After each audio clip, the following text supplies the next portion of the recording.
Sebelum menonton video ini, admin mengingatkan bahwa konten ini bukan untuk menjadi bahan perdebatan, tetapi untuk berbagi informasi. Selamat menyaksikan. Salam rekan-rekan semua. Pada video kali ini, kita akan membahas tentang makhluk surgawi yang dikenal dengan nama Ophan dalam bentuk tunggal atau Ophanim dalam bentuk jamak. Ophanim adalah makhluk surgawi yang dituliskan dalam kitab suci dan juga dalam kitab-kitab tersembunyi lainnya. Ophanim disebut juga Galgalim. Dalam kitab suci, penampilan Ophanim mengacu pada roda yang terlihat dalam penglihatan Nabi Yehezkiel tentang kereta Merkabah dalam Yehezkiel pasal yang pertama, ayatnya yang ke-15 sampai ayatnya yang ke-21. Demikian dikatakan, "Dan aku melihat pada makhluk-makhluk hidup itu, dan tampaklah sebuah roda di atas tanah di samping makhluk-makhluk hidup itu dengan keempat wajahnya. Tampilan roda-roda itu dan kerja-kerjanya adalah seperti kilau permata Pirus, dan bagi keempatnya ada satu rupa, dan tampilan-tampilan mereka serta kerja-kerjanya seakan-akan sebuah roda di tengah-tengah sebuah roda. Ketika mereka berjalan pada keempat sisinya. Mereka tidak berbalik ketika mereka berjalan, dan pada lingkaran-lingkarannya ada ketinggian dan kengerian, dan keempat lingkaran itu penuh dengan mata di sekelilingnya. Pada saat makhluk-makhluk hidup ini berjalan, roda-roda itu pun berjalan di samping mereka. Dan pada saat makhluk-makhluk hidup ini terangkat dari tanah, roda-roda itu pun terangkat. Kemana roh ini hendak pergi, mereka pergi. Kemana roh ini hendak pergi, maka roda-roda itu akan terangkat ke dekat mereka. Karena roh makhluk hidup ini ada pada roda-roda itu. Pada saat ini pergi, itu pun akan pergi. Dan pada saat ini berhenti, itu pun akan berhenti. Dan pada saat ini terangkat dari atas tanah, roda-roda itu pun akan terangkat ke dekat mereka.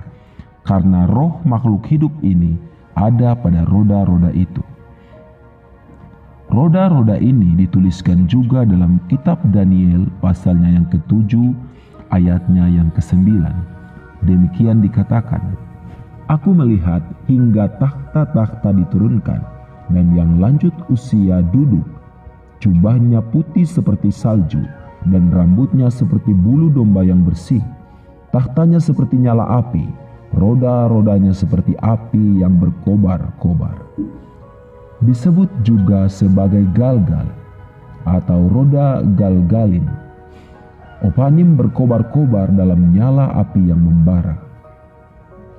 Dari 4 roda yang tertutup mata, masing-masing terdiri dari 2 roda yang bergerak di sebelah kerub bersayap di bawah kereta Tuhan. Keempat roda bergerak bersama kerub karena roh kerub ada di dalamnya. Selain serafim dan kerubim, Ophanim juga adalah malaikat tingkat atas berada di jajaran malaikat utama. Ophanim adalah malaikat gerak tetap yang tidak tergoyahkan oleh apapun yang menimpanya. Sesuai namanya, mereka menjabat sebagai salah satu penyandang takhta yang maha kuasa. Disebut juga sebagai salah satu malaikat takhta. Wujud malaikat Ophanim sangat aneh. Yang terkenal adalah wujudnya berupa roda berjumlah 4 dan semuanya memiliki mata. Namun tidak semua makhluk surgawi Ophanim memiliki wujud roda. Ophanim adalah makhluk surgawi yang tidak pernah tidur, tetapi menjaga singgasana Tuhan. Kepala mereka dan yang paling utama dan tertinggi di antara mereka yang memimpin mereka bernama Ophaniel. Anggota malaikat tingkat Opanim tidak pernah tidur karena mereka selalu sibuk menjaga takhta Tuhan di surga. Sebagai salah satu tingkat malaikat yang dekat dengan Tuhan, mereka tahu banyak rahasia-rahasia dan mereka dikenal karena kebijaksanaannya. Salah satu malaikat di tingkatan Opanim yang terkenal yaitu malaikat Rasiel, malaikat rahasia dan misteri, pemegang kitab rahasia dan pengetahuan. Sebelumnya admin sudah pernah membahasnya. Peran malaikat Opanim cukup penting. Beberapa di antaranya mengajari para tokoh-tokoh kitab suci tentang kebijaksanaan dan juga banyak rahasia.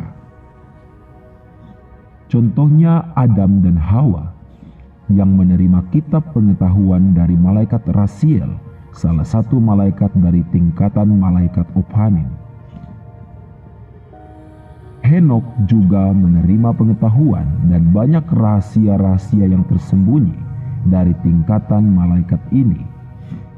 Dan juga pada waktu Henok diangkat ke surga hidup-hidup untuk tinggal di sana menjadi saksi di hadapan Yahweh, para malaikat di tingkatan Opanim adalah salah satu yang keberatan Henok masuk ke surga. Tetapi kemudian mereka ditenangkan oleh Yahweh yang menyatakan bahwa Henok layak untuk masuk dan tinggal di surga. Semua makhluk surgawi Opanim penuh mata, dan mereka semua penuh kecerahan.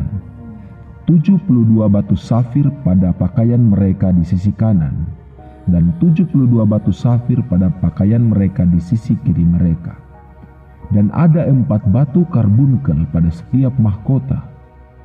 Kemegahan mereka memancar di 4 arah dari Aravot, bahkan seperti kemegahan dari matahari di semua arah dari alam semesta. Mereka juga disebut Bereket karena kemegahannya seperti penampilan dari petir. Mereka memancarkan penampilan kemegahan, kecemerlangan, dan kecerahan seperti safir dan petir. Karena penampilan mereka bersinar dan dari mata mereka memancarkan sinar. Selain sebagai malaikat takhta dan kebijaksanaan, malaikat di tingkatan Opanim juga adalah malaikat pemuji yang ikut bersama makhluk surgawi lainnya untuk memuji dan menyembah Tuhan di surga dalam ibadah yang tiada henti. Bersama dengan makhluk surgawi dan hayat kudus, malaikat di tingkatan Opanim mengelilingi takhta kemuliaan. Demikian sedikit informasi mengenai malaikat di tingkatan Opanim. Semoga informasi ini bermanfaat bagi kita semua. Segala pujian, syukur, hormat, kuasa dan kemuliaan hanya bagi Yahweh Elohim Pencipta. Haleluya.